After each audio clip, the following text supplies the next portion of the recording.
to make sure that we fix our time and we do make it valuable. We make it productive, beneficial. And only way we can do that is when we have a timetable in place. Because the problem we have is we have no timetable. When we sit down with a mobile phone, we don't have no timetable. So we'll be on it all night. So there's no, ticking off point or, stopping and okay, full stop here. We have a comma and then we continue again. We'll go to the bathroom and we'll come back again. Next edition of the Netflix. Next clip. Next one. So basically there's no stoppage. So we need to have everything, even in good deeds. Inna likulli shay'in shirratan wa likulli shirratin fatratan. The hadith says for everything there is a ease, there is a passion. Everybody wants to get in Josh. Something new comes in, everybody's in Josh, everybody's passionate, everybody's motivated, that zeal, that enthusiasm is there. But walikulli shirratin fatra, for every ease, every passion, there is that weakness, that feebleness, that setback. No. First day, 10 paras. Second day, not even one juz. So one person phoned me, I want to do one khatam every day. I said, don't. Because Imam Shafi used to do 2 khatam. Because you're not Imam Shafi. You're going to do one day and next, what are you going to do? So do everything in moderation. Ahabbul a'mali ilallahi ta'ala adwamuha wa in qalla. The most beloved action in the sight of Allah subhanahu wa ta'ala is that practice, that action which is done constantly, frequently, regularly, consistently, wa in qalla, even though it's a small amount. So this is the point, this is the way we need to take things forward. Each and every one of us, that the deeds that we do, it should be consistent. After the month of Ramadan. So our Hafiz al-Quran are having difficulty in performing the Taraweeh Salah. Why? Because the 11 months we haven't even opened the Quran. Because we have become so laid back. The fast of Ramadan, it becomes so hard for us because throughout the next 11 months, if we do fast, we'll be fasting 3 days. The day of Arafah, the Ashura, and the day after Laylatul Bara'ah, Shab Barat. These are the only 3. I asked about 90% of the people answered to me, these are the only 3. And these are the people who we class as practicing, pious, religious. So if you say to him, like a lot of people ask me, like, Mufti Sahab, come on Monday to after Zohar. I say, Monday after Zohar, can we not make it after Maghrib? Why after Maghrib? Monday, I won't be able to come at that time. So why? Fasting? Why do you fast on Mondays? I said, it's a sunnah. Is it a sunnah? We've forgotten that it's a sunnah. You go to Makkah, Medina, even now, mashallah, on Monday and Thursday, you see thousands of people doing iftar in the Masjid Nabawi, in Masjid al-Haram. We have that. So the problem we have is we have gone so far away from the deen, and it is taking us even more further. Soon we will be like, such thing as topi on our heads. That's not going to be something. Like before, when we were young, even we used to see like, there's a basket, there's got all the topis. In Malaysia, they have lungis. And in Indonesia, I was in Malaysia, Indonesia, and Brunei. They have the lungis and all the kurta, and they have the burqa, jilbab and everything. So if you want to come and read namaz, you put the jilbab on. The sisters, the brothers, they put the lungi on. And I was looking at them. I said, that's completely wrong. That same lungi, it's against hygiene. Mufti Rashid Sahab Ludhianvi Shahid Rahmatullahi Alayhi, he says, even the topi he was so against. He was against using a towel. He was so nazuk tabiyat, very sort of, he didn't like anything sort of being dirty or something like that. So he used to say, that towel you're going to use, he used to use, sort of tissue instead. So to wipe himself. So point I'm trying to say here is, Islam has given us clear guidance in terms of time management. So I was talking about time management, coming back to time management. So what each and every one of us, we need to do is, we need to have a timetable in Ramadan and out of Ramadan. So I was saying, Hafiz al-Quran, we're having difficulty in reading the Quran. Why? Because throughout the year, we haven't read the Quran. Like throughout the year, we haven't had the habit of fasting. Even the non-Muslim doctors, they are now people who want to, do all these weight loss and all the rest of it. They, this you do this fasting, that fasting. So the doctors, they say 2 days a week you should, detoxify your body. So the Prophet ﷺ has told us on Mondays and Thursdays. Sayyidina Dawud alayhi salatu wasalam, Sharia was 1 day fast, 1 day iftar, 1 day fast, 1 day iftar. So our beloved Prophet ﷺ, he has made things easy for us. 1 day fast, 2 days iftar. So Monday you fast, Tuesday, Wednesday you take a break. Thursday you fast, Friday is our weekly Eid. Weekly Eid. Saturday, Sunday, any iftar. So in essence, you only fasting 2 days a week. So short fast. Even in the winter time, like Hasan al-Basri rahmatullah alayhi says, winter time is a blessing for a believer. The nights are long, so you can spend in nocturnal prayer, qiyamul layl, tahajjud, and days are short, so you could fast. But even then, you ask a brother, your sister, are you fasting? No, I can't start my day without having coffee, without having tea, without having a cappuccino. You understand? Without having that latte. You understand? I need to have that. This is our mentality. What kind of lifestyle we have?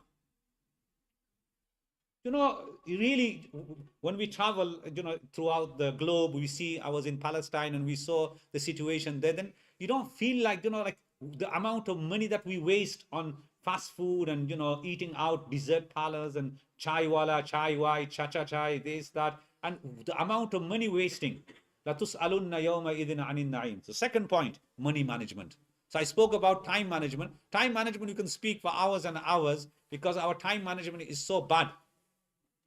The Sahaba Ikram, Hasan al-Basri rahmatullah alayhi says, Adraktu aqwaman, kana ahaduhum ashahha ala umrihi minhu ala dirhamihi. I met a group of companions, referring to the Sahaba Ikram, that each one of them, they were so possessive over the time, like you are possessive over your money. If you wanted time from them, they would not give you time. You understand? If you want money, straight away take the money. They valued their time. What does the hadith say? La samurata ba'd al-isha. No gupchup, no gossip after Isha Salah. No discussion. If you want to talk to your wife. You can talk bakwas with your wife. You'll still get rewarded. So la samurata ba'd al-isha. So after Isha, you can only 3 types of people can talk. Who are they? Husband and wife. If you have guests in your house, no guest after Isha, brothers. That's what we, it's my privacy. So after Isha, somebody comes, mashallah, entertain them. That's perfectly fine. And discussion about deen. Apart from these 3, we go out to eat for 3-4 hours and, spending that. You should be asleep. If you don't have anything else good to do, you should be sleeping. But what we do nowadays has become a trend. Our sisters who are listening as well, mashallah, sisters are going out as well. Our appas and our, mashallah, graduates and our, so-called practicing sisters, muftis are, we're going with the jilbab on, we're going with the hijab, and we even have the niqab on. We have our separate, sort of place, we have our separate room and this and that. Allahu Akbar. This is the mentality. Somehow we need to get out. The hadith of the Prophet ﷺ tells us, Kunu ahlasa baytikum. As the time comes near, we are inching more closer to the day of judgment. Say, Kunu ahlasa baytikum. Tum tumhare ghar ke taat ban jao. Become the chatai, become the rug, the carpet of your house. What does that mean? Like the carpet doesn't be taken out of the house. You remain in the house. Man or woman? When do you get out of your house, brothers? When it's farz namaz. Man kharaja min baytihi mutatahhiran ila salatin maktubatin fa ajruhu ka ajri al-hajj al-muhrim. The person who exits, emerges from his house in the state of wuzu for the farz namaz. Fa ajruhu ka ajri al-hajj al-muhrim. For him, the reward is like a person who's put on his ihram, is gone for hajj. These are the reason we should be coming out. Not to go out to eat in the desert places. And not only that, no, today we're going to go to Leeds, all the way from Bradford. We're going to go Birmingham. There's a very good desert place there.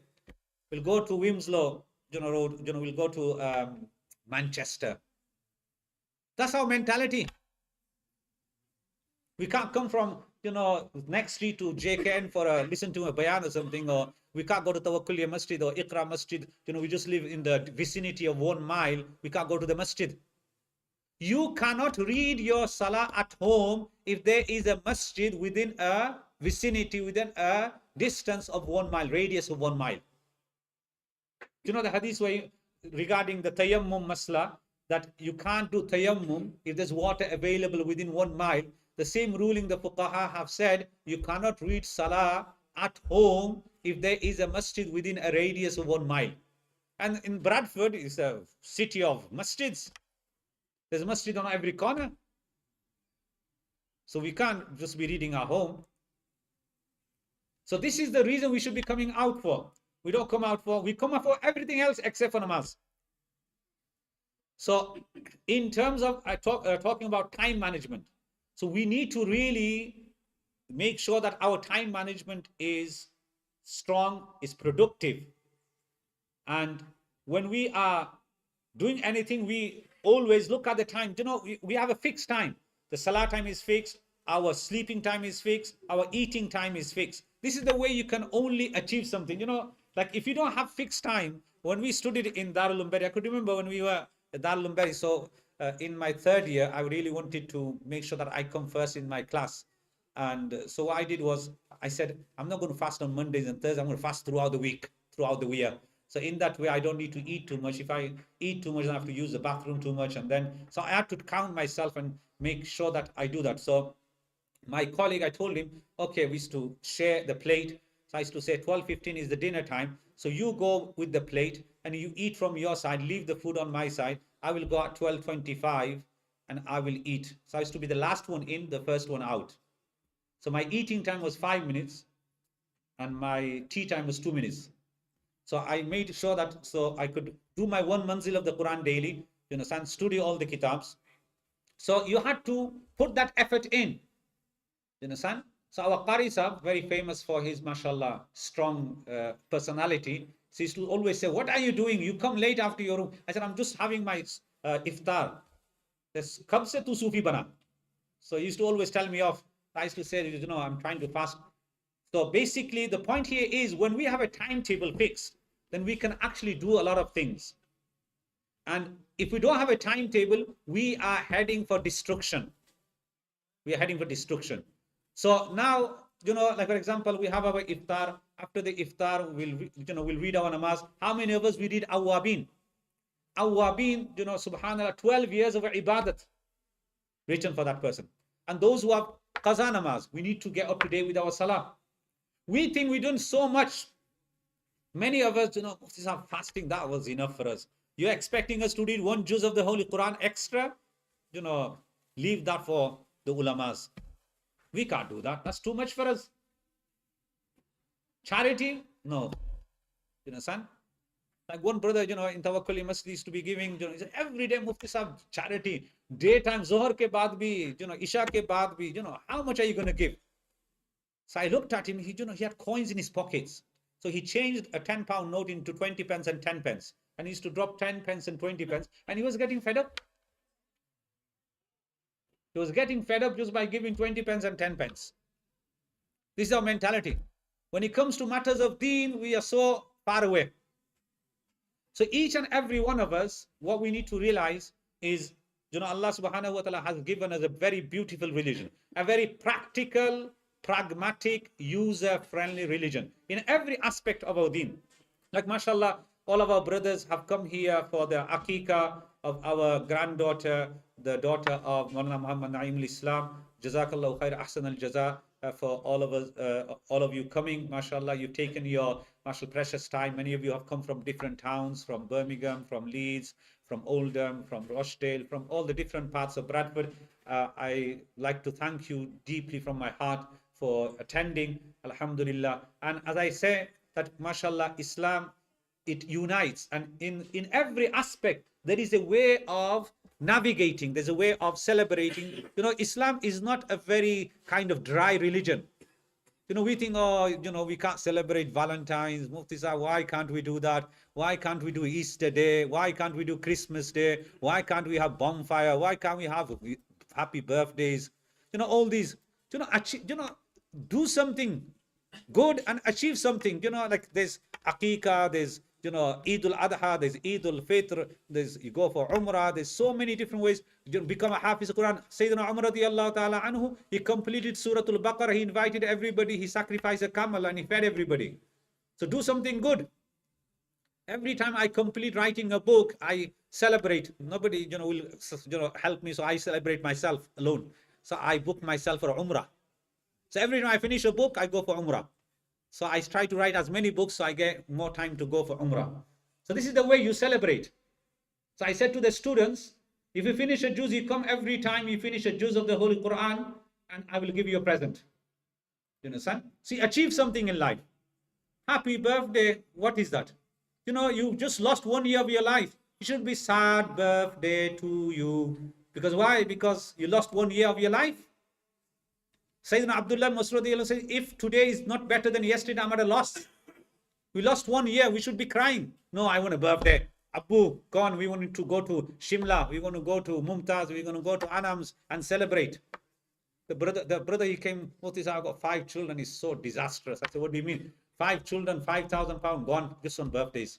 Because each birthday, I have to give everybody. So it's one child's birthday, the other said, it's not fair, you have to give us as well.